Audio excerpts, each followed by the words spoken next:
Shalom saudara-saudara. Malam ini kita mau belajar tentang Israel, dari Israel zaman Alkitab sampai Israel modern. Ada banyak sekali ayat-ayat dalam Alkitab yang berbicara tentang Israel. Bagaimana orang beriman, orang-orang Kristen sekarang melihat fenomena negara Israel modern, baik secara teologis maupun secara politik, hukum internasional saat ini. Ini wilayah atau masalah yang sangat-sangat kontroversial sampai hari ini. Tapi saya akan membaca satu penggalan dari teks kitab suci yang diambil dari Injil Matius pasal 24 ayat 1 sampai dengan ayat 2 saja, ada 2 ayat saja. Matius 24 ayat 1 dan 2. Sesudah itu Yesus keluar dari bait Allah lalu pergi. Maka datanglah murid-muridnya yang menunjuk kepada bangunan-bangunan bait Allah. Ia berkata kepada mereka, "Kamu melihat semuanya itu. Aku berkata kepadamu, sesungguhnya tidak satu batu pun di sini akan dibiarkan terletak di atas batu yang lain, semuanya akan diruntuhkan." Jadi Yerusalem itu bangunan yang menjadi sangat penting, sentral, itu adalah yang disebut Beit Hamikdash, bait suci. Pertama-tama dibangun di zaman Raja Israel kuno, yaitu Salomo. Tapi bait Allah ini mengalami penghancuran pada masa Nebukadnezar. Lalu orang-orang Israel mengalami pembuangan di Babel. Kemudian ketika Tuhan berkehendak mengembalikan mereka kembali ke tanah suci, mereka pun kembali ke tanah suci. Bait Allah yang sudah hancur itu lalu diusahakan untuk dibangun kembali. Maka mulai pada zaman Esra, Nehemia, bait Allah itu mulai dibangun kembali. Ada peristiwa yang menarik, tatkala orang-orang Yahudi, orang-orang Israel di wilayah utara yang menikah dengan 5 suku di Asyur, ketika ikut di dalam rencana pembangunan bait Allah yang kedua itu ditolak sama orang-orang Yahudi, karena mereka dianggap telah melakukan kesalahan karena menikah dengan orang-orang Asyur. Sebetulnya dibalik semuanya itu yang Tuhan larang adalah menikah dengan memasukkan ilah-ilah lain, ilah-ilah bangsa Asyur ke dalam rumah-rumah orang Israel. Dan tindakan ini bagi orang Yahudi disebut sebagai abudah zarah, penyembahan kepada berhala. Karena itu orang-orang yang ditolak dalam pembangunan kembali bait Allah yang kedua ini lalu memisahkan diri dari bangsa Israel yang lain dan akhirnya dikenal sebagai orang-orang Samaria.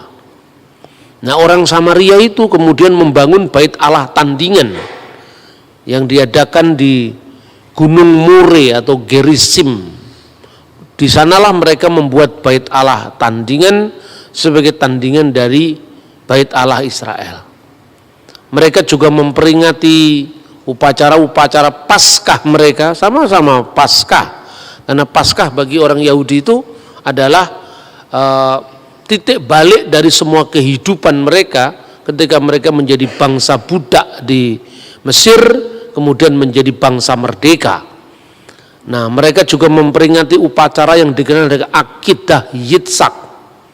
Artinya pengikatan Iska, tapi itu diadakan kalau orang Yahudi itu di Yerusalem, di bait Allah Yerusalem, kalau orang Samaria di bait Allah Gerizim. Nah, cerita tentang orang Samaria ini memenuhi lembar-lembar perjanjian baru, tentang orang Samaria yang baik hati, yang terkenal, yang dipuji oleh Yesus, ortopraksinya, kelakuannya yang baik dipuji oleh Yesus.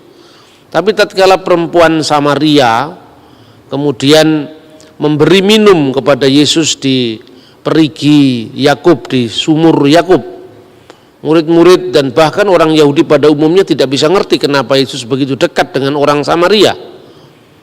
Lalu orang Samaria itu pun bertanya bahwa Tuhan adalah orang Yahudi, haruskah minta minum kepada orang Samaria? Yesus secara ortopraksi, kelakuan hidup yang benar, itu memuji orang Samaria. Akan datang saatnya, dan kini sudah tiba saatnya kamu tidak menyembah Allah di gunung ini, maksudnya di gunung Gerizim, kiblatnya orang Samaria, tidak pula di Yerusalem. Karena Allah itu roh, maka hendaknya setiap orang menyembah dia dalam roh dan kebenaran.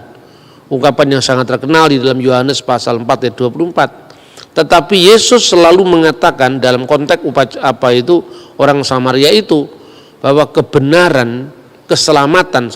keselamatan itu datang dari bangsa Yahudi. Artinya di sini Yesus memilih secara ortodoksia, secara kebenaran ajaran. Yesus tidak rekomendasi orang Samaria. Kebenaran karena itu keselamatan itu datang dari orang Yahudi. Tetapi secara ortopraksia, secara perilaku hidup yang benar, buah-buah dari iman yang benar, Yesus juga memuji orang Samaria. Nah, itu sekilas tentang perbedaan orang Samaria dan orang Yahudi yang kemudian melatari bagaimana banyak kisah-kisah di dalam Perjanjian Baru tentang termasuk bait Allahnya.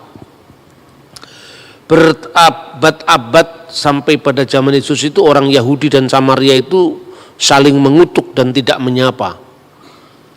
Yesus membenarkan perilaku yang baik dari orang Samaria, sekalipun Yesus tetap menekankan keselamatan itu datang dari bangsa Yahudi. Ritual-ritual orang Samaria masih sama dengan ritual orang Yahudi.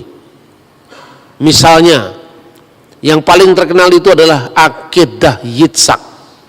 Akedah Yitzhak itu adalah pengikatan Ishak. Nah, di dalam upacara Yahudi di Yerusalem, itu pusatnya ada di Bait Allah, Yerusalem. Diperingati setiap tahun baru Yahudi yang dikenal Rosh Hashanah.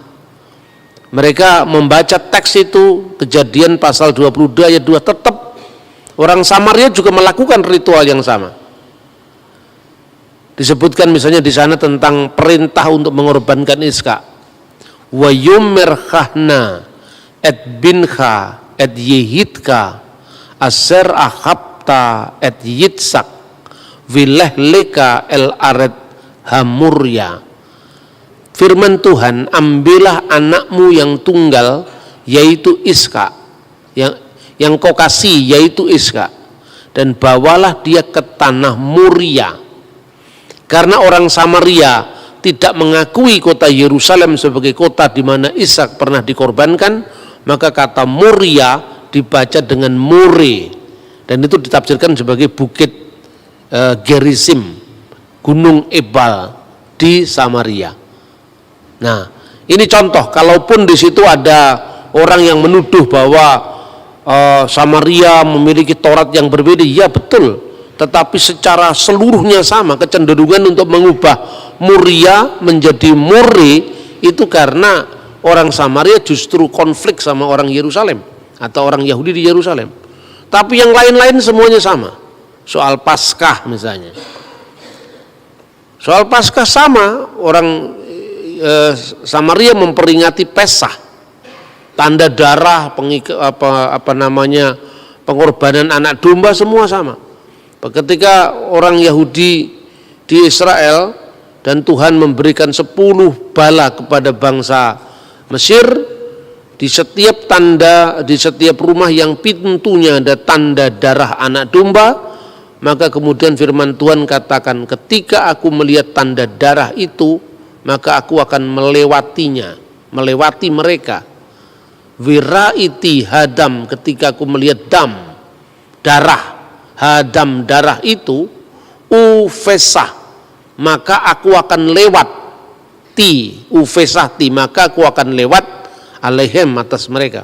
Dari kata Pesah kemudian menjadi kata Paskah, Passover, itu pun ritualnya sama.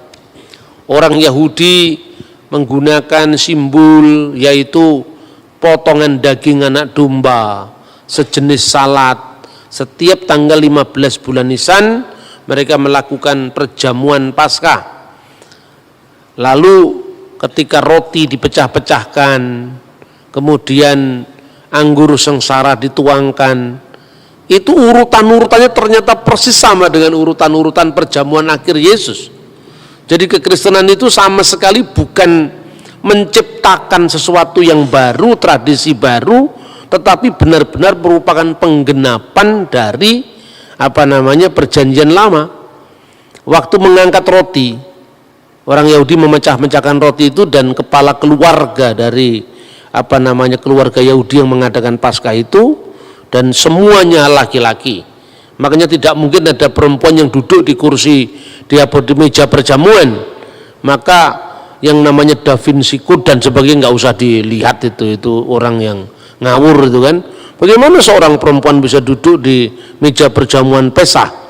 Lalu pada saat itu kepala keluarga itu mengungkapkan kata-kata, inilah roti sengsara yang dimakan nenek moyang kita di Mesir.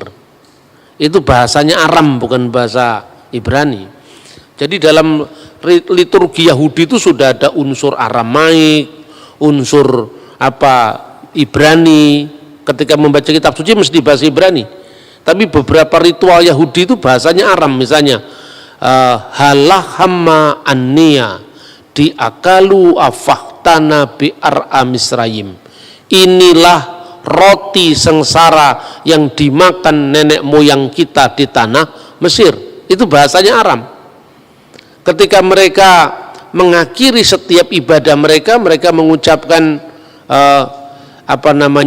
Ose Shalom, itu Ibrani.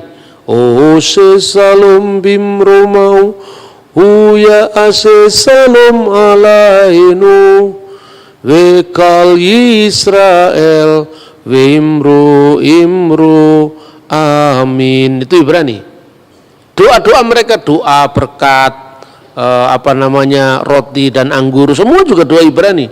Baruch atah Adonai Elohenu melek haulam, ya, purei pihagaven, yang telah memberkati buah anggur, dan seterusnya. Doa Yahudi juga mengenal doa bahasa Aram, misalnya ketika mengucapkan doa Kadis. Doa Kadis itu pakai bahasa Aram.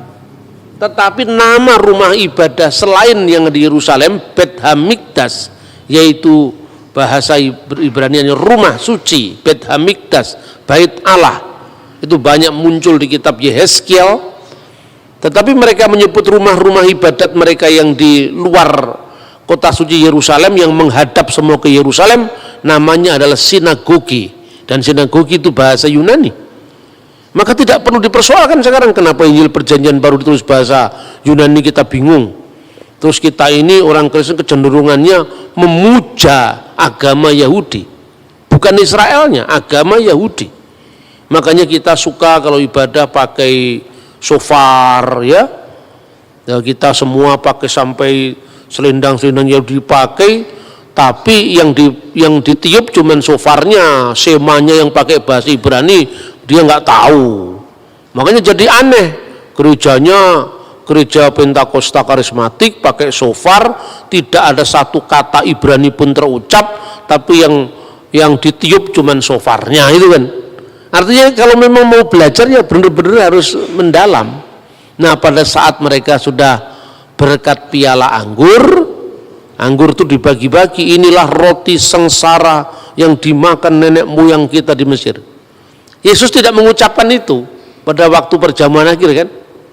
Yesus mengucapkan inilah tubuhku yang dipecah-pecahkan. Waktu orang Yahudi mengucapkan inilah anggur sengsara yang diminum nenek moyang kita di Mesir, Yesus mengatakan inilah darahku, darah perjanjian baru yang ditumpahkan, dan seterusnya.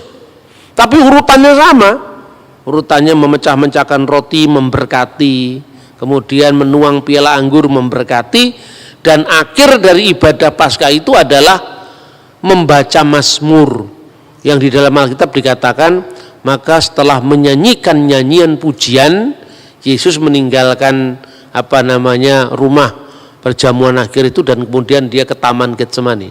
Yang disebut menyanyikan nyanyian pujian itu bermazmur dengan mazmur haleluya. Mazmur-mazmur yang diawali dengan halilu dalam bahasa Ibrani. Terpujilah, halilu. Ya, terpujilah Tuhan, haleluya. Terpujilah Adonai atau Tuhan. Baru dibaca itu. Cara membacanya bagaimana?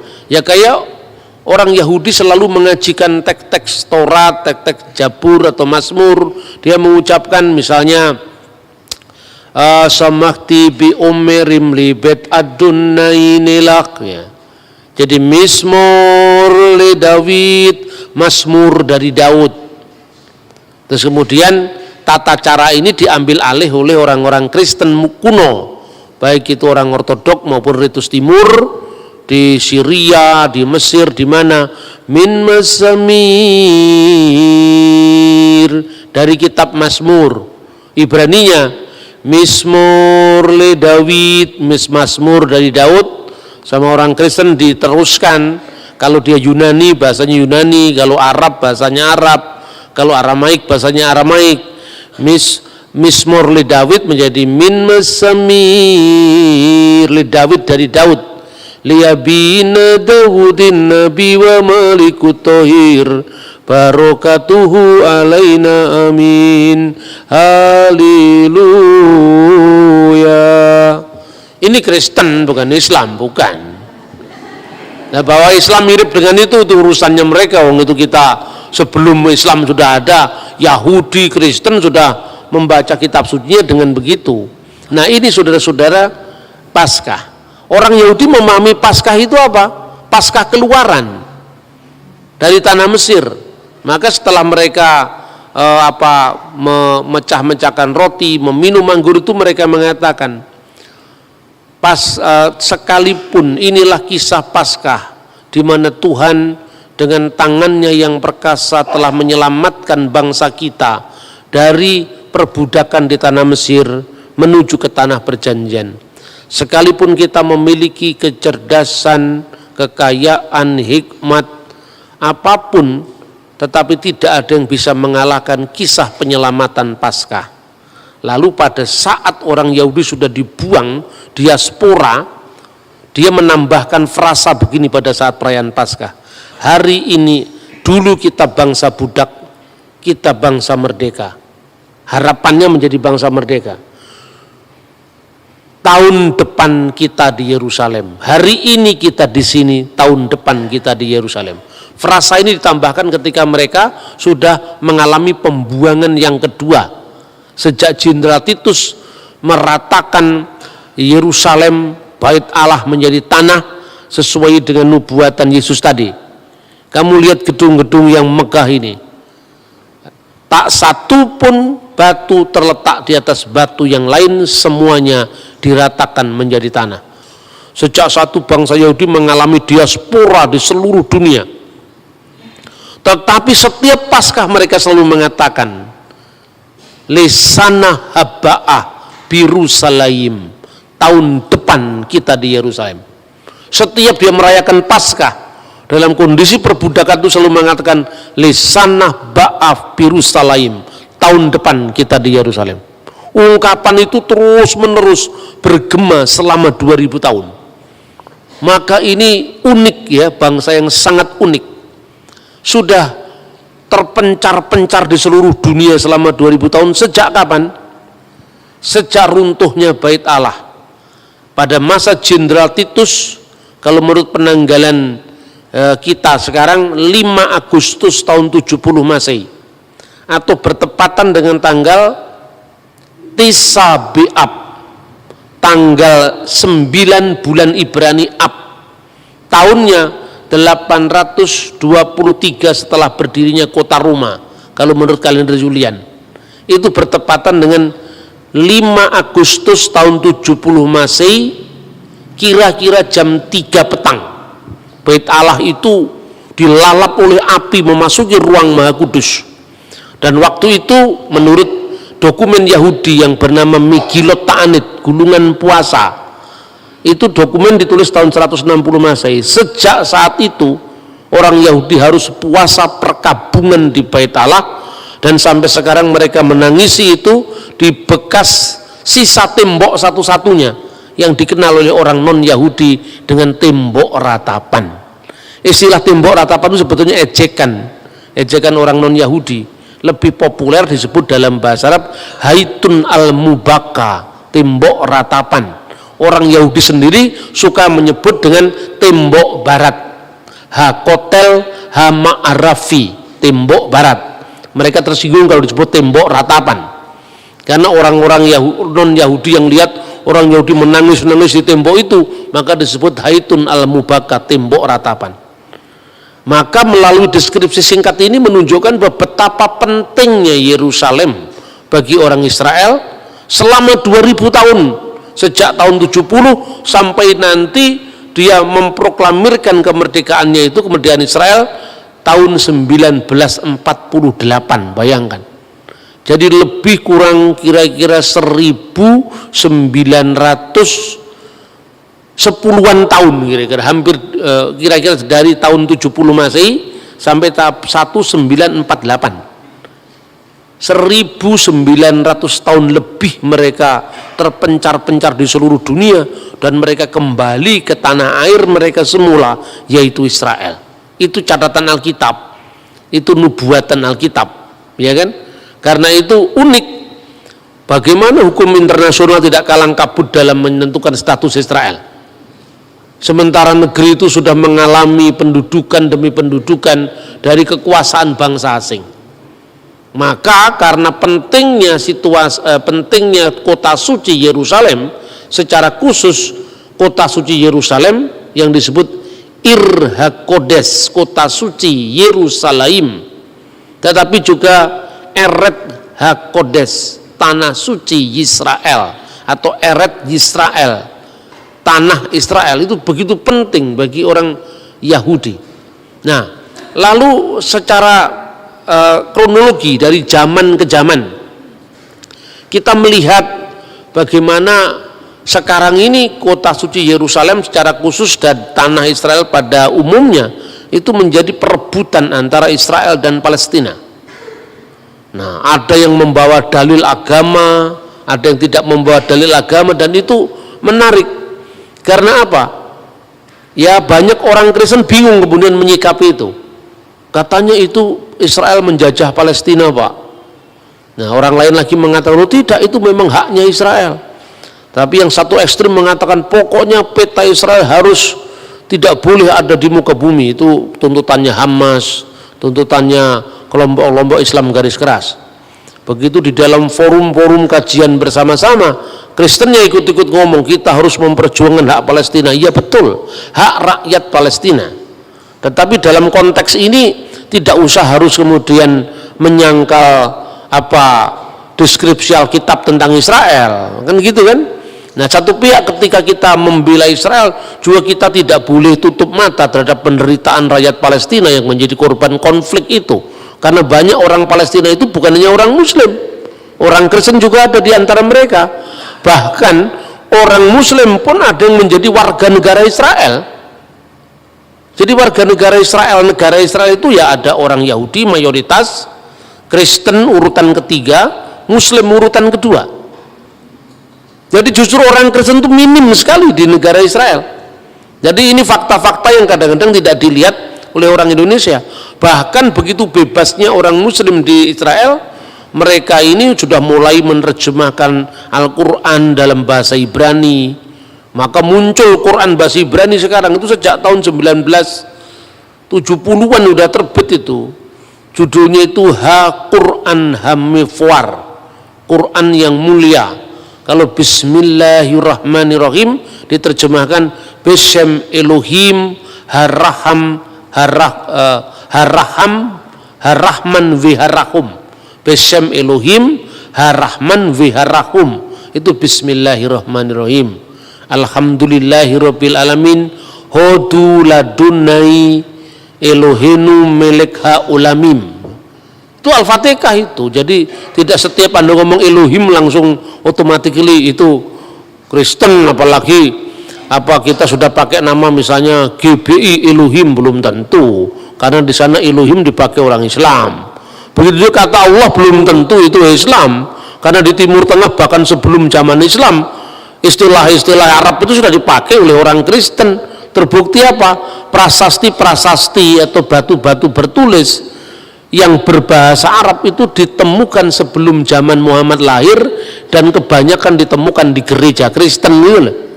Jadi kita ini kan kadang-kadang Islamnya lebih Arab ketimbang orang Arab, Kristennya lebih koboi dari orang Barat. Akibatnya Kristen dibatasi dengan bahasa Ibrani. Lalu kalau kita tidak ngomong Yeshua HaMashiach seolah-olah tidak sah, ya toh? Orang Yahudi tidak pernah ngomong Yahweh, kita Yahweh. Itu dari mana itu? Kan itu kan? Lalu lebih parah lagi ketika Anda baca perjanjian baru tidak sepotong pun itu kata Yahweh muncul di sana. Jadi tren sekarang. Nah, saudara-saudara, kita akan batasi pembahasan kita merunut bagaimana sejarah Israel, ya. Ketika kemudian mereka terpencar-pencar di seluruh dunia itu, mereka itu ada yang ada di barat, ya, di Eropa barat, ada di Eropa timur, ada yang di benua timur seperti Yaman, Mesir, India, itu banyak orang Yahudi. Makanya kalau Anda membaca sejarah Islam, kota Yastrib, kota Madinah sebelum dijadikan kotanya Islam yang disebut Madinatun Nabi, itu ada 3 suku Yahudi yang di sana.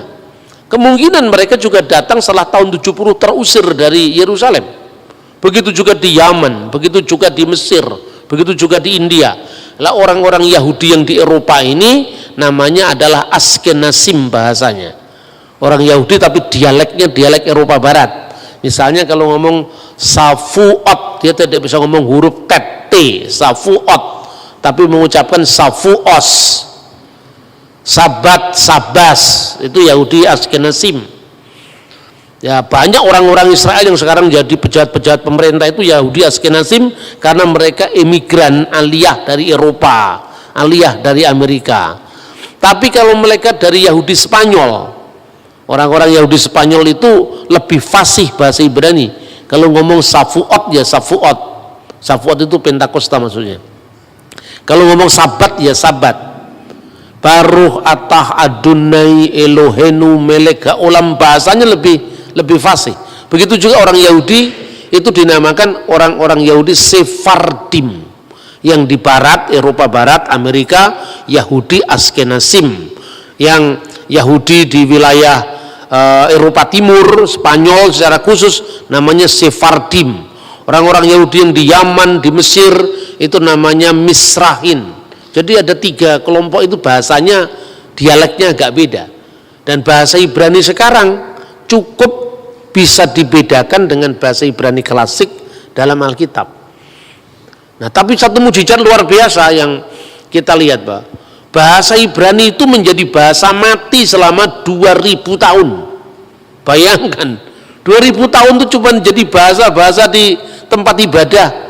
Paling-paling kalau di anak orang Yahudi dia membaca Shema Yisrael Adonai Elohenu Adonai Echad.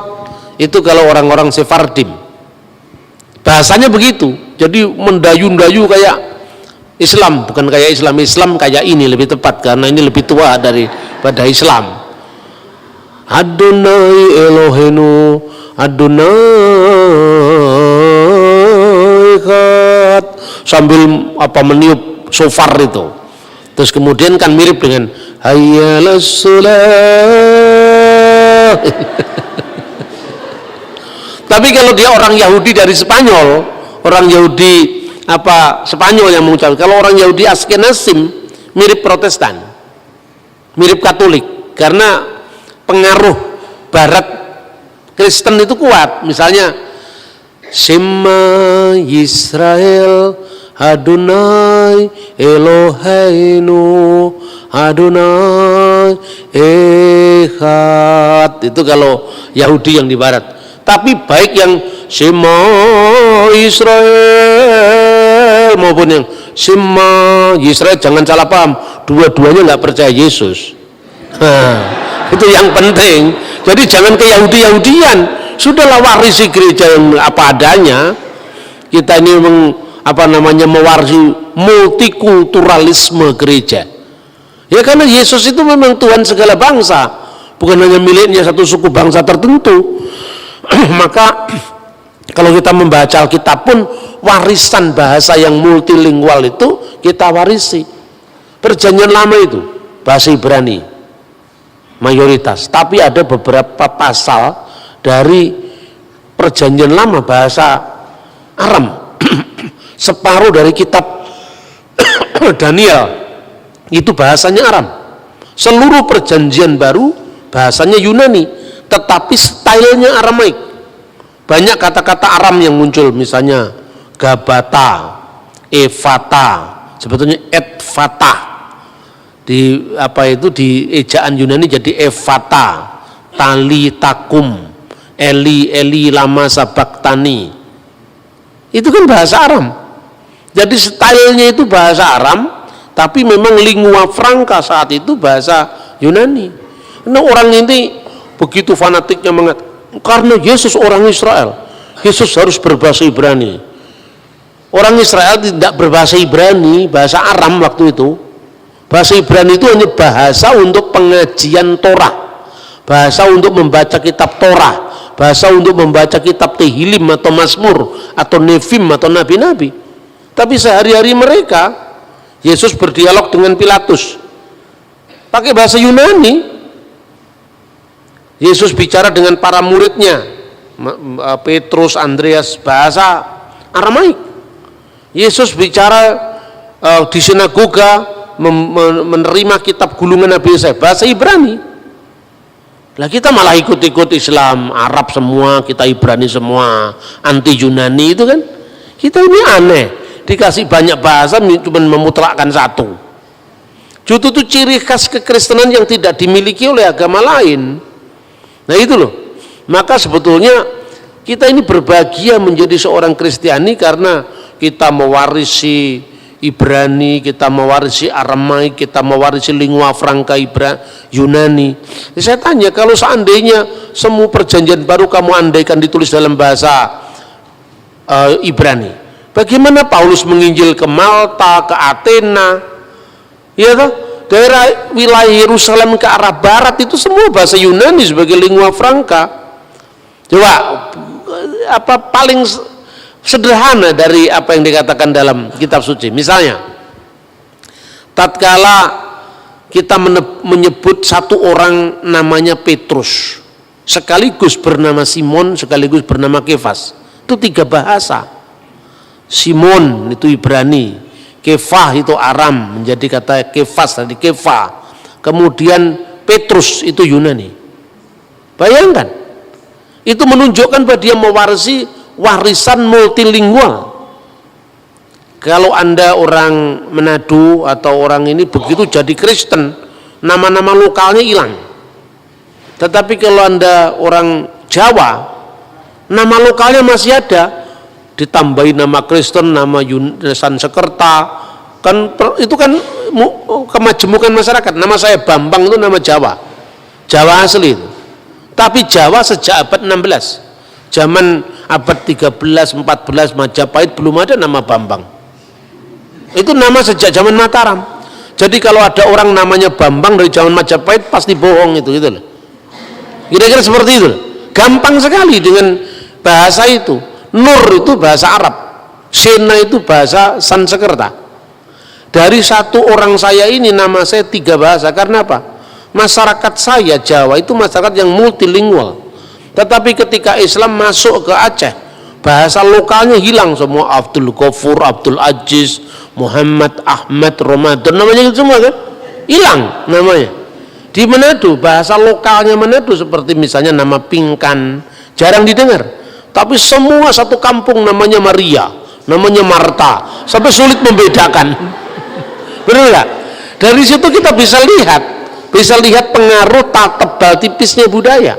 Bayangkan, ponakannya Barnabas, anaknya Maria yang disebut Maria ibu Yohanes yang disebut Markus, nama Ibraninya Yohanes kan. Maria ibu Yohanes yang disebut Markus, Yohanes itu yunanisasi dari kata Yohanan, berarti nama Ibrani. Tetapi kok yang disebut Markus itu nama Latin. Itu nama kaisar Romawi, misalnya Marcus Aurelius. Coba, orang Yahudi namanya Markus, nama Latin. Itu menunjukkan apa? Tingkat keterbukaan budaya orang-orang Israel pada zaman Yesus terhadap budaya luar. Sekalipun mereka selalu memprotek dengan iman Yahudi mereka, tapi tidak mengharamkan agama apa budaya lain. Contohnya Alkitab diterjemahkan sejak tahun 300-an sebelum Masehi, namanya Septuaginta, dan di situ Tetragrammaton YHWH itu diterjemahkan dengan Kurios. Itu tidak usah dipersoalkan. Nah, justru yang dipersoalkan bagi kita itu gini, ketika kita bicara tentang Israel itu antara kekaguman, ketakjuban akan karya Allah dan mujizat bangsa Israel itu, tapi juga tidak boleh kehilangan semangat kita untuk kita tetap memberitakan Injil. Karena ternyata orang Israel yang kita kagumi, yang kita sanjung-sanjung itu malah tidak percaya atau belum percaya dengan Injil. Itu satu. Kedua, kita harus memilah Yahudi yang ditawarkan kepada kita ini Yahudi dari abad keberapa. Maka kita harus lihat sejarahnya runut. Malah kita ini orang Kristen ikut-ikut jadi Yahudi. Terus sekarang ada sinagognya di Manado. Gara-gara dia bisa menemukan saya turunan Yahudi dari suku apa, ditinggal Tuhan Yesus. Keterikatan darah lebih kuat daripada keterikatan iman. Gitu loh. Makanya orang Kristen tidak boleh mengalami penyakit yang namanya minderwaardigheid kompleks, kata orang Belanda. Jadi penyakit minder ini yang membuat Anda ini pengikut Yesus kok minder. Kan gitu kan, nggak boleh yang seperti itu.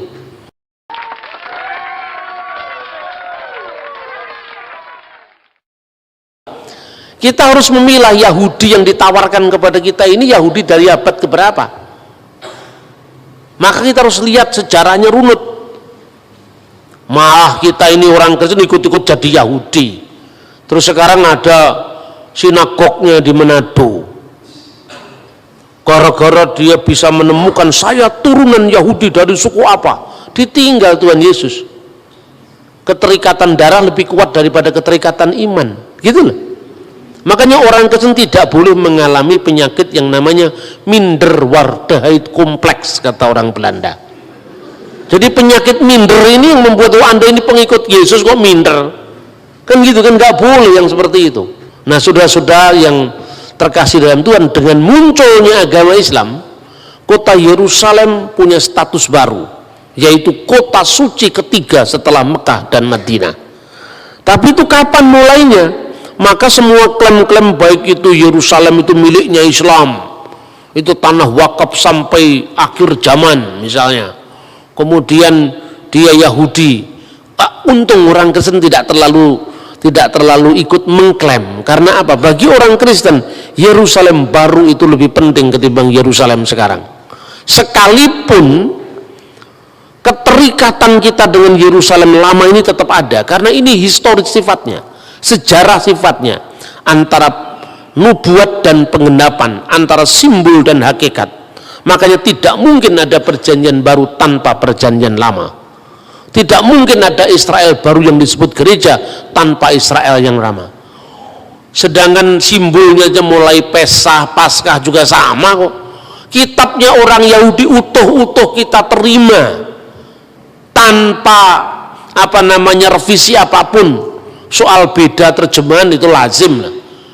Yang luar biasa kan gini, orang dituduh kitabnya palsu. Ini pembahasan besok. Bayangkan 2000 tahun lebih Samaria Yahudi berpisah. Kurang dari 2000 tahun, sejak tahun 90 Masehi Kristen dan Yahudi berpisah. Tapi Tauratnya masih sama, yaitu Taurat Musa itu loh, dari Kejadian, Keluaran, Imamat, Ulangan, Bilangan, Ulangan, sama. 2000 tahun berpisah, Tauratnya Yahudi, Tauratnya Samaria, dan Kristen sama. Cuma orang Samaria tidak percaya dengan Yosua terus sampai Maleakhi, dia tidak percaya. Karena apa? Nah, kalau dia percaya kan Yosua itu akhirnya tibanya Yerusalem. Wah, kalau kitab Yosua tibanya di Yerusalem, padahal Yerusalem tidak dia kehendaki sebagai kota suci. Bagian-bagian pertama kitab Yosua dia ambil ditempatkan setelah pasal 34 kitab Ulangan. Jadi bukan Taurat Samaria berbeda atau 6.000 ayat yang berbeda, bukan 6.000 ayat-ayat dari awal kitab Yosua diambil sama dia utuh-utuh ditempatkan setelah pasal 34. Makanya jumlahnya lebih banyak. Kenapa? Karena dia tidak mau pilih semua Yosua, apalagi nabi-nabi, karena arahnya kok semua membenarkan Yerusalem gitu lah, kira-kira seperti itu. Tapi yang penting dasar Tauratnya itu tidak berbeda. Orang ya Samaria punya Paskah, Yahudi punya Paskah, Kristen juga menggenapi Paskah itu dengan Paskah Kalvarinya Yesus. Nah, kalau orang Islam boleh aja dia menerima Taurat, boleh saja, tapi kan Taurat yang dibayangkan sendiri, Taurat yang diturunkan kepada Nabi Musa lewat malaikat Jibril. Namanya kepercayaan itu kan hak asasi setiap orang. Tapi kalau saya katakan kami juga punya Taurat, Pak, saya bilang ya, tapi Tauratmu Taurat dari alam lain, karena nggak pernah eksis. Tauratnya Islam kan Taurat dari alam lain, kan nggak punya eksistensi sama sekali. Dia hanya mengandaikan ada Taurat yang digambarkan, diwahyukan, tapi dia menolak Taurat yang ada sekarang dengan tuduhan pemalsuan. Yang justru ajaibnya itu apa? Kristen, Yahudi, Tauratnya masih sama, tafsirannya beda. Ya, tafsirannya beda. Sesama Kristen aja, Katolik sama Protestan juga beda tafsir kok, apalagi beda. Satunya tidak percaya Yesus, satunya percaya Yesus, tapi kitabnya masih sama. Itu luar biasa itu. Nah, ini menjadi bukti bagaimana Alkitab itu tidak berubah. Secara khusus tentang Yerusalem, orang Yahudi punya keterikatan dengan Bait Allah, khususnya Hakotel Hama'arafi, yaitu tembok barat yang dikenal dengan Haitun al-Mubaka. Orang Islam punya sejarah sendiri yang dikaitkan dengan kunjungan Nabi Muhammad secara metahistoris, bukan secara historis, itu metahistoris, karena itu kan pengalaman iman kan terhadap kota suci Yerusalem.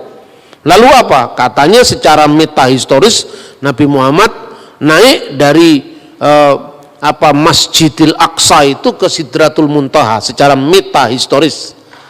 Ya, makanya di atas tempat di mana menurut pandangan Islam dulu Nabi Muhammad naik ke Sidratul Muntaha, kemudian sejak zamannya Khalifah Abdul Malik bin Marwan tahun 695 didirikan masjid yang dikenal Dome of the Rock, Masjid Kubatus Sokroh, Masjid Kubah Biru, Kubah Emas, Masjid Kubah Emas. Lalu kira-kira tahun 705 anaknya dari Abdul Malik bin Marwan, namanya Khalifah Walid bin Abdul Malik bin Marwan, mendirikan satu masjid yang dinamakan sesuai dengan ayat Al-Quran. Maha suci Allah yang telah menjalankan hambanya pada malam hari dari Masjidil Haram ke Masjidil Aqsa. Berdasarkan kata Masjidil Aqsa, yaitu masjid yang jauh, Khalifah Walid bin Abdul Malik bin Marwan jauh setelah zaman Nabi Muhammad menamakan masjid ini berdasarkan surat Isra tadi, dinamakan Masjidil Aqsa. Tahunnya 705. Sementara Nabi Muhammad meninggal 632. Maka saya gunakan kata-kata metahistoris, ya. Seperti itu, Saudara. Maka bagaimanapun alasannya, orang Islam mengakui itu sebagai tempat suci. Orang Kristen dia punya Golgota juga di dekatnya Bait Allah itu. Tapi karena orang Kristen memahami Yesus tidak ada di sini lagi, dia sudah bangkit, dia secara emosional tidak terlalu terikat pada kota Yerusalem. Dia terikat pada nama Tuhan Yesus, lebih terikat pada peristiwa kebangkitan Yesus itu. Meskipun orang Kristen juga sangat mencintai kota Yerusalem karena eksistensi Golgota ada di sana. Nah, jadi tiga kelompok ini memiliki pengalaman historis terhadap kota suci Yerusalem. Lalu Palestina dan Israel secara politik, bagaimana dia memahami klaim-klaim ini kan? Ya. Lalu klaim historis itu miliknya Palestina atau miliknya Israel? Kita uji pertama. Sekarang kita uji klaim Israel dulu. Orang Israel selama 2000 tahun mereka selalu berdoa, berharap, mendamba. Mereka selalu mengatakan, tahun ini kita di sini lasana habba'ah Yerusalem, tapi tahun depan kita di Yerusalem.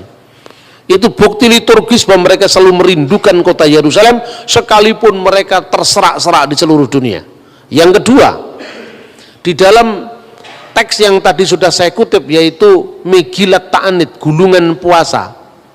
Orang Yahudi mengakui dokumen itu tahun 160, bait Allah diruntuhkan, dibakar dengan api, tepat di tanggal 9 bulan Ab, atau tanggal 5 Agustus tahun 70 Masehi, sekitar sembahyang minkah, yaitu jam 3 petang. Tanggalnya, tahunnya, sampai jamnya dicatat loh saudara-saudara.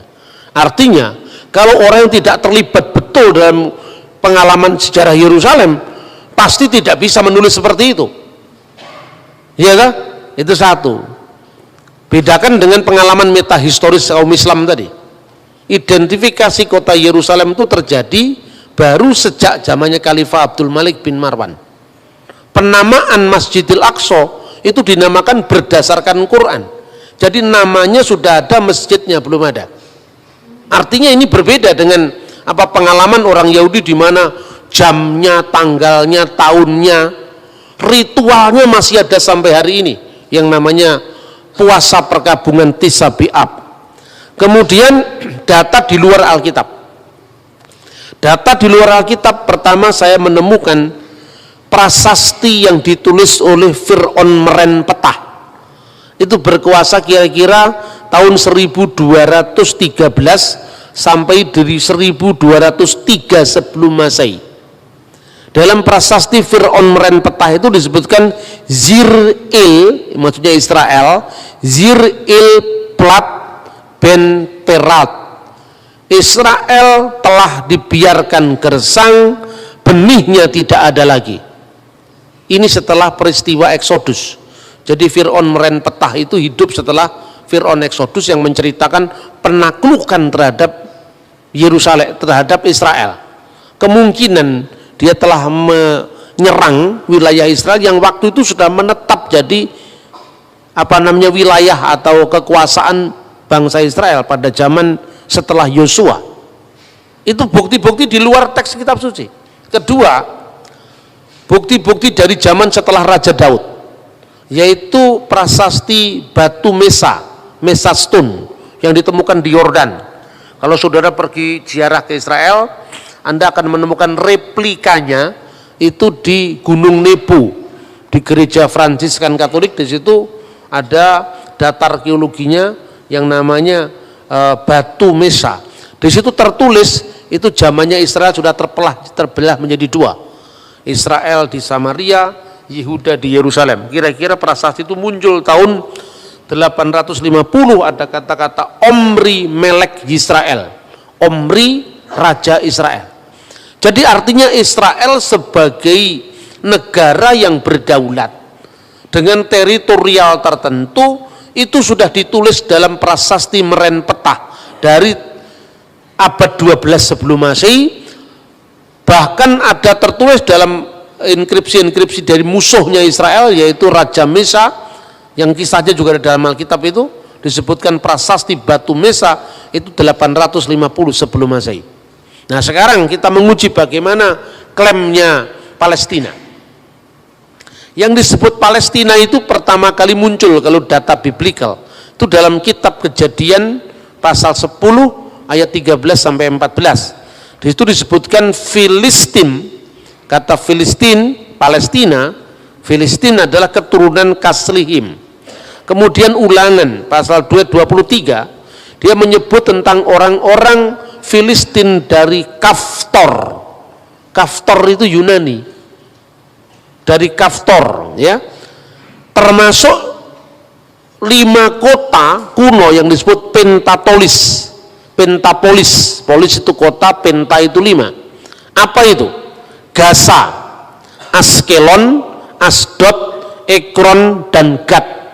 Makanya kita melihat Goliat dari Gad itu menjadi wilayahnya orang Palestina. Wilayahnya di mana? dari seberang selatan ke utara, dari lembah Gaza hingga sungai Yarkon. Tetapi orang Palestina yang disebutkan di sini tidak pernah eksis jadi sebuah negara, hanya pendatang baru dari Kaftor. Maka di dalam terjemahan Alkitab Septuaginta mereka disebut dengan 3 nama. Pertama, Pulistin, Palestina; Hellenas, orang-orang Yunani karena mereka datang dari wilayah Yunani; atau Alopuloi, bangsa-bangsa lain, sebagai terjemahan dari kata-kata Goyim. Jadi termasuk orang Goyim di luar Israel. Penemuan arkeologi akhir-akhir ini menunjukkan bahwa tempat-tempat di wilayah misalnya Asdod, Askalon, Gad itu banyak ditemukan tulang-tulang babi. Artinya apa? Daerah itu pasti dulu daerah yang dihuni oleh orang-orang Filistin purba. Nah pertanyaannya, Filistin purba ini tidak pernah eksis jadi negara. Berarti berbeda dengan Israel yang jelas eksis jadi negara. Prasasti Meren Petah, prasasti batu yang ditemukan di Yordan tadi, batu Mesa di Yordan, Mesa Stone, jelas itu ada eksistensi sebagai negara. Sementara Filistin itu adalah pendatang. Tapi apakah Filistin dalam zaman Alkitab itu sama dengan Palestina sekarang? Nah, itu yang jadi masalah. Nah, kita akan lihat contoh bahwa orang Palestina sebagai pendatang itu ditulis di dalam Sefanya 2 ayat 5. Yosabe Hebel Hayam Kretim, penduduk tepi laut orang-orang Kreti. Kreti itu pulau Kreta dari Yunani. Yang kedua misalnya disebut juga tadi disebutkan Filistin Kaftorin, orang-orang Palestina yang datang dari daerah yang namanya Katfor.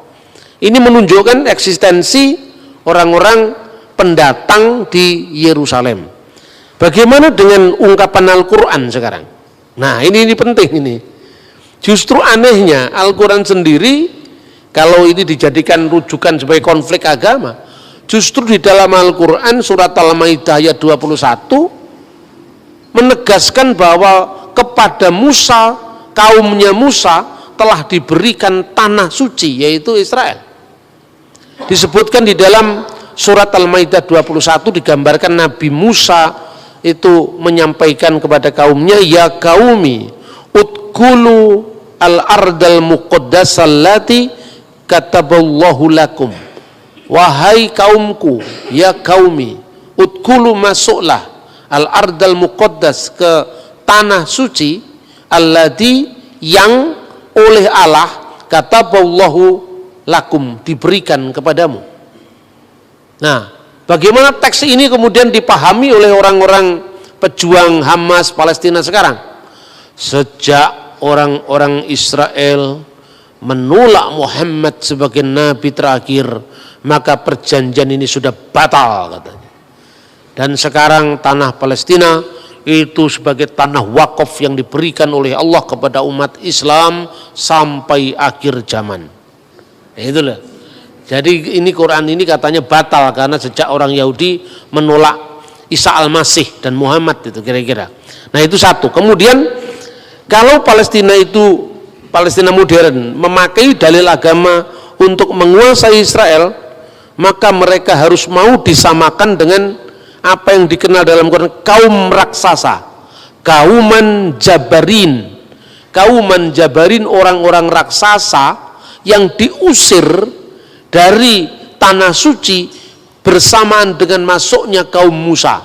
Dan itu disebutkan di dalam surat Al-Maidah ayat 22. Kacau kalau itu dilakukan, kalau dalil agama. Israel terlalu kuat dalilnya. Baik dalil itu hukum internasional maupun data sejarah di luar Alkitab maupun data sejarah Alkitab, bahkan Quran sendiri menyebut itu adalah miliknya Israel. Kan gitu kan? Nah ini repot. Dan yang ketiga sekarang, nama Palestina modern itu yang dikenal sekarang, apakah itu sama dengan Filistin? Ternyata tidak. Karena apa? Setelah runtuhnya Bait Allah tahun 70 Masehi, kira-kira tahun 136 Kaisar Hadrianus menguasai Yerusalem secara lebih keras lagi. pasca pemberontakan Bar Kokhba itu oleh Rabi Yahudi saat itu ditahbiskan jadi putra bintang, itu adalah Mesias. Tapi ketika Bar Kokhba kemudian ditundukkan oleh Romawi, maka orang-orang Yahudi semua terusir semua. Saat itu nama Israel harus terhapus dari peta sejarah. Makanya dibuat sebuah strategi untuk menghapuskan negara Israel. Nah, pada zaman dahulu Israel kan dijajah oleh Romawi. Pada saat kematian Herodes Agung, ketiga anaknya diberikan warisan oleh pemerintah Romawi karena bangsa Yahudi tidak suka dan ketiga anak Herodes Agung ini, yaitu Herodes Antipas, kemudian Herodes Archelaus, kemudian Herodes Philippus. Mereka tidak setuju dengan tiga-tiganya, tapi dipaksa jadi tiga. Yang pertama wilayah Galilea yang diperintah oleh Archelaus, wilayah satunya wilayah Antipas yaitu adalah wilayah Yudea, dan wilayah Samaria. Ketiganya ini diberikan pada anak-anak Herodes. Pada waktu Jenderal Kaisar Hadrian dengan para jenderalnya menguasai Yerusalem, akhirnya apa? Terjadi perluasan kota. Jadi wilayah Yudea dijadikan provinsi, wilayah Galilea dijadikan provinsi, wilayah Samaria, dataran tinggi Golan dijadikan provinsi. Maka wilayah Syria digabung dengan wilayah Yudea, dan namanya adalah Syria Palestina. Nama Palestina justru yang mengangkat itu adalah kaisar pagan yang namanya Hadrianus. Maka wilayah Syria, untuk menggantikan nama Israel, menghapus dari muka sejarah, diperkenalkan istilah baru yaitu Syria Palestina. Itu abad kedua. Kota Yerusalem harus terhapus dari peta. Karena selama ada impian tentang kota Yerusalem atau tanah Israel, nanti orang Yahudi terus-menerus mengatakan lesana habba'ah Birusalaim, tahun depan kita di Yerusalem. Selama nama-nama Israel, Yerusalem tidak hilang dari ingatan orang Israel, selama itu Roma tidak yakin bahwa Israel tidak bangkit lagi sebagai sebuah kerajaan. Maka kota Yerusalem bersamaan dan penghapusan kota Israel dihapus dan dinamakan dengan Alia Capitolina, dan nama itu diabdikan untuk dewi kafir mereka, Alia Capitolina. Menariknya, kata Yerusalem tidak muncul dalam Al-Quran, tidak muncul dalam hadis. Al-Quran tidak muncul satu kata pun tentang kata Yerusalem. Kalau Israel ada, ya Bani Israel, tapi kata Yerusalem tidak muncul. Tradisi Islam kemudian setelah Quran dan setelah hadis menyebut Yerusalem dengan Al-Quds, kota suci. Al-Qudus, kota suci. Karena Yerusalem menjadi kota suci ketiga setelah Makkah Al-Mukarramah, Madinah Al-Munawwarah, dan Al-Quds, yaitu kota suci ketiga, kota Yerusalem. Yang menarik, perjanjian Umar bin Khattab ketika memasuki kota Yerusalem, dia adalah sahabat Nabi setelah Abu Bakar, kemudian Umar. Lalu pada zaman Umar dia melakukan Mistaq al-Umariyah, yaitu perjanjian atau konstitusi Umar. Dia menyebut kata Yerusalem penduduk Ilia, dan kata Ilia itu ada dari kata Alia Capitolina. Jadi artinya justru data dari sumber sejarah Islam klasik malah tidak menyebut kota Yerusalem sesuai dengan nama yang diberikan dari Taurat, kota Salem, dan nama yang diberikan kitab nabi-nabi, Yerusalem, tapi nama yang diberikan oleh kaisar pagan yaitu Elia, Alia Capitolina.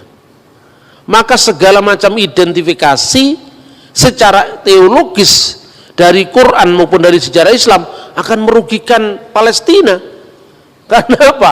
Yang jelas Quran tidak menyebut kata Yerusalem, Quran malah menyebut kata tradisi Islam kemudian malah menyebut kota Alia, dan Alia itu membenarkan Alia Capitolina. Kalau dia menyebut Filistin, itu sama dengan tadi kaum raksasa yang dikalahkan Daud, yaitu Goliat. Dan itu ada dalam surat Al-Maidah, kaum raksasa yang diusir dari kota tanah suci begitu kaum Musa memasuki kota suci itu. Ini sulitnya identifikasi keagamaan bagi perjuangan Palestina. Lalu sisa satu lagi, kalau gitu apa yang harus dilakukan? Ya lihat dari hukum internasional sekarang. Satu-satunya begitu, tidak bisa pembenaran secara agama. Kalau pembenaran agama, Israel pasti menang. Wong jelas itu datanya tidak hanya ada dalam kitab suci, baik Taurat, Injil, Quran, bahkan catatan-catatan sejarah yang menunjukkan bahwa bangsa Israel memang eksis sebagai bangsa. Tetapi hukum internasional memang tidak memiliki aturan yang jelas. Bagaimana kalau sebuah negara 2000 tahun sudah hilang kemudian kembali? Lah ini hanya ada di dalam rencana Tuhan, tidak ada di hukum internasional ini. 2000 tahun sudah meninggalkan kota Yerusalem, jadi masalah. Di situ sudah pernah diduduki orang Roma, setelah Roma Persia, setelah Persia Roma lagi, setelah Roma kemudian Arab, setelah Arab, kan bangsa Arab itu menduduki ketika zamannya dinasti Umayyah, zamannya Khalifah Abdul Malik bin Marwan. Lalu dinasti Umayyah runtuh jadi dinasti Abbasiyah, kemudian dinasti Mamluk Mesir, terakhir adalah dinasti atau kekalifan Ottoman. Kekalifan Ottoman itu Turki modern. Nah, waktu Perang Dunia Pertama tahun 1914 mereka kalah dengan lawan-lawan mereka karena Turki di pihak yang kalah perang, maka otomatis daerahnya diserahkan kepada yang menang perang. Itu Perang Dunia Pertama 1914. Lalu diserahkanlah kepada Inggris. Sementara di wilayah Israel itu sudah ada orang-orang Arab, ya, orang-orang Arab itu sebetulnya Palestina modern itu kan orang-orang Arab itu, baik itu orang Kristen maupun orang Islam. Di situ juga ada orang-orang Yahudi yang mulai aliyah itu emigran dari benua Eropa, dari Amerika, dari Timur Tengah, dari India, semua masuk ke situ. Mereka membeli tanah orang setempat, sebagian ngerampas, ya itu juga diakui. Ada orang-orang Zionis itu yang ngerampasi tanahnya orang-orang Palestina Kristen, seperti yang dialami oleh Abuna atau pendeta Elias Sakur. Keluarganya dirampas kebun anggurnya, alasannya dijadikan apa itu ternyata dimiliki oleh orang Israel. Itu harus diselesaikan tidak di dalam konteks negara, tapi dalam konteks penegakan HAM, kan itu kan harus dipilah mana bukan Palestina sebagai negara tapi rakyat Palestina. Itu yang terjadi. Makanya pada saat sekarang ini ada seorang Arab Kristen Palestina, namanya adalah Hanan Nasrawi. Dia selalu memenangkan diplomasi di forum internasional. Kalau pihak Hamas itu pihak Islam yang garis keras itu munculnya setelah Intifadah tahun 1987. Mereka selalu mengatakan hapus peta Israel dari muka bumi, ya itu kan cakar PDW itu. Gitu? Karena ini tanah wakaf umat Islam sampai akhir zaman, dia semaunya sendiri kan, ya begitu hukum internasional. Dan dokumennya tidak ada seperti itu. Tanah wakaf itu kan urusanmu. Tahu hukum internasionalnya seperti apa? Hanan Nasrawi sadar sebagai seorang Kristen dia tahu Alkitab pasti. Bukan hanya tahu Alkitab, dia tahu dokumen-dokumen sejarah. Bahwa kalau kita memakai dalil keagamaan kita mesti kalah. Karena memang baik Al-Quran maupun Alkitab kalau dalil agama membenarkan kepemilikan Israel. Lalu dia pakai dalil HAM. Waktu saat ada konflik tanah, bahwa ada orang-orang Israel yang menguasai tanah itu secara paksa, pembayaran ganti rugi nggak dilakukan, orang ini terusir. Terus ditanya di forum internasional, di PBB, orang yang bersangkutan itu dihadirkan. Ini tanah milik siapa?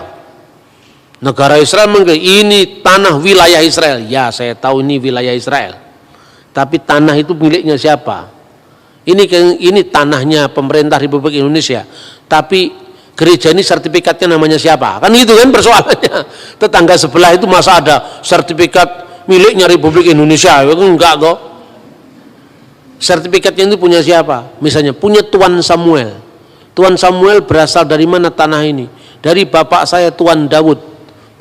Tuan Daud dari mana? Oh, dari kakek saya Tuan Sulaiman. Oh, jelas. Mana sertifikatnya? Ini sertifikatnya. Sertifikat ini tidak dicabut ketika Israel menguasai tempat ini. Terus kemudian forum internasional mengatakan, serahkan ini kepada yang punya. Bahwa wilayah ini sekarang menjadi wilayah Israel, itu no problem. Silahkan, wong itu wilayah negara. Tapi sertifikatnya siapa? Ya, orang ini serahkan. Kalau kamu mau beli, ya beli dengan harga yang layak. Itu yang terjadi. Jadi antara penyelesaian secara HAM, secara pribadi, dengan penyelesaian secara politik. Sama dengan gini lah. Indonesia dulu kan milik dijajah Belanda, ya toh? Setelah dijajah Belanda kita merdeka. Tanah yang kita miliki ini tanah nenek moyang kita sebelum Indonesia merdeka, ya toh?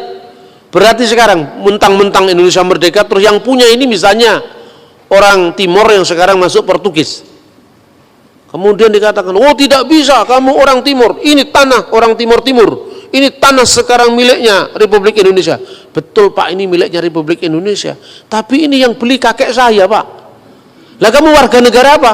Warga negara Timur. Iya kan sejak zamannya Pak Habibie Timur lepas dari Indonesia.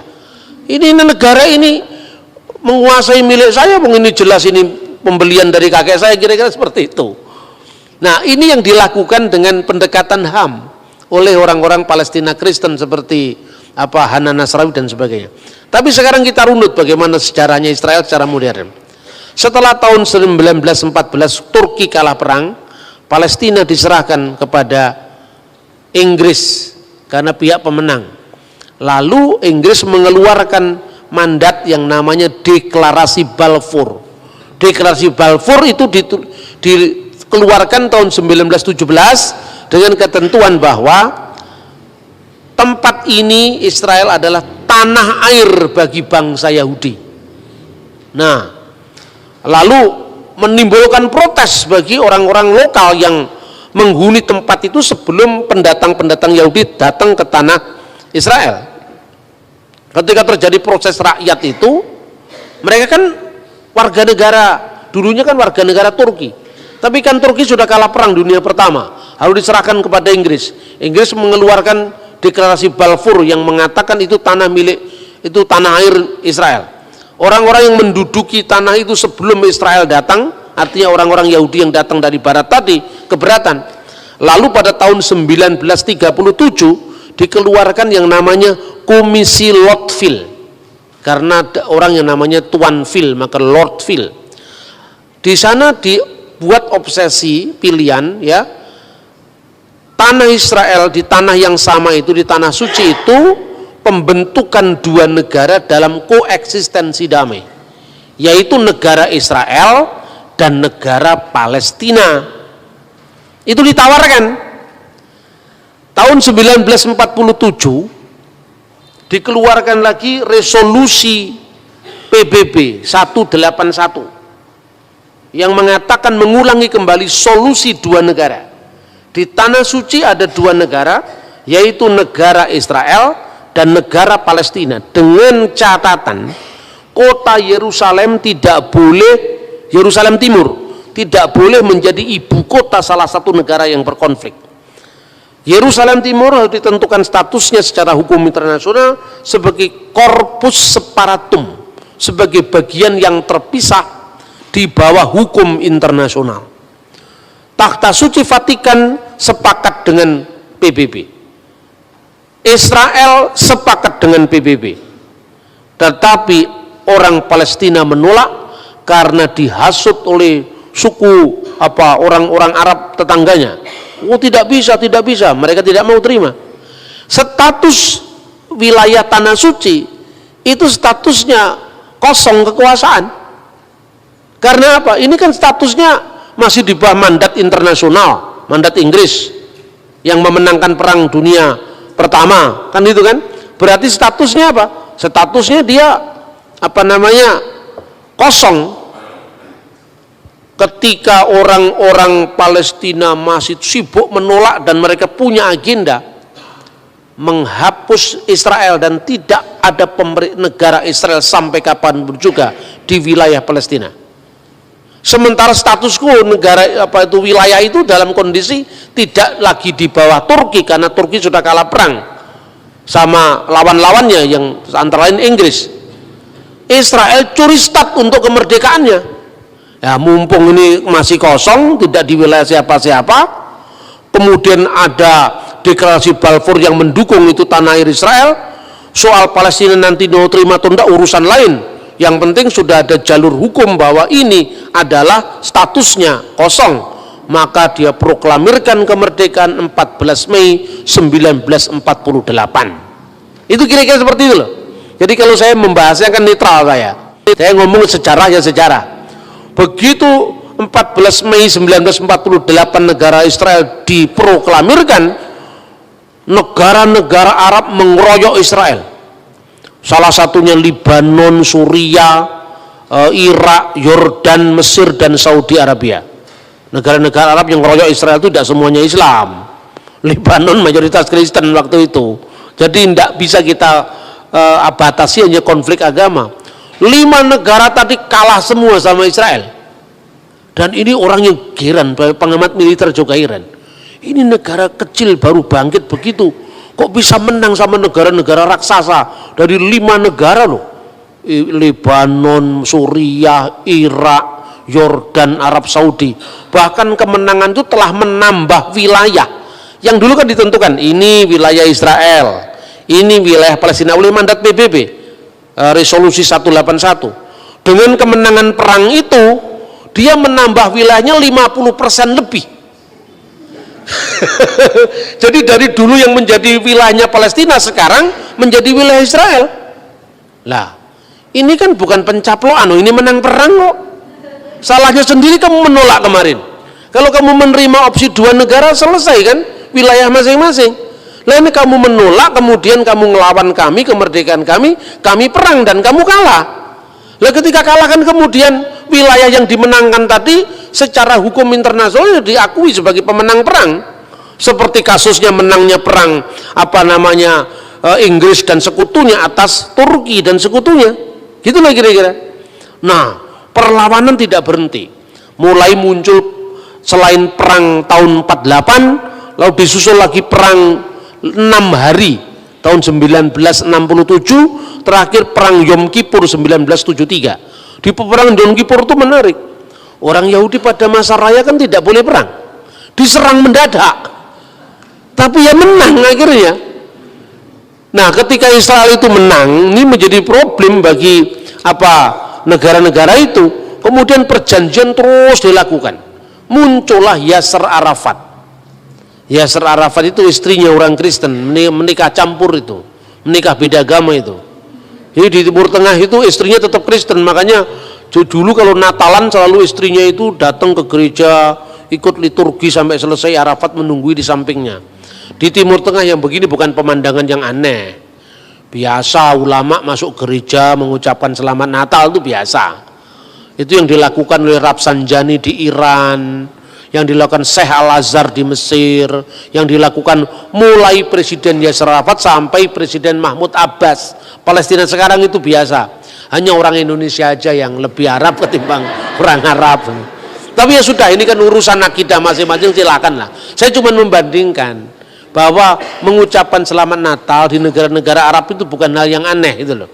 Kemudian solusi 2 negara tadi diterima oleh Arafat. Arafat menerima solusi 2 negara, tapi pada pihak lain tetap intifadah jalan. Artinya ada orang Palestina moderat di garisnya Fatahnya Arafat ini, lalu orang Palestina yang garis keras faksi agama melahirkan yang namanya Hamas. Pada saat keras-kerasnya intifadah itu tahun 1987. Akhirnya sejak saat itu Palestina terbelah menjadi 2, yaitu faksi Hamas dan faksi Fatah. Itu yang terjadi seperti itu. Nah, pada saat sekarang ini setelah pemilu tahun 2006 ya, kemudian sebelum itu ya tahun 80-an itu sampai Presiden Anwar Sadat mati terbunuh itu kan karena perjanjian damai dengan Israel. Nah, 50% lebih dari kemenangan perang tadi lewat meja perundingan sama Israel dikembalikan ke Mesir. Maka Sinai saya kembalikan, ya. Wilayah Yordan juga ini milik kamu, tapi kamu jangan ganggu saya lagi ya. Nah, makanya sejak saat itu Yordan sama Mesir sekarang menjadi sahabat Israel. Saudi menjadi sahabat Israel. Irak belum. Lebanon masih keras, ya kan? Itu yang terjadi sekarang ini. Nah, kemudian baru-baru beberapa tahun terakhir ini mereka ingin menerima solusi dua negara damai. Tetapi minta wilayah sebelum perang, ya enggak bisa dong. Loh, kamu kemarin kan ngelawan perang, setelah perang saya menang. Masa wilayah yang sebelum perang yang ditentukan PBB kamu minta lagi? Tidak bisa. Jadi itu dikatakan pencaplokan wilayah-wilayah Palestina. Itu sejatinya tidak seperti itu. Ini secara jujur.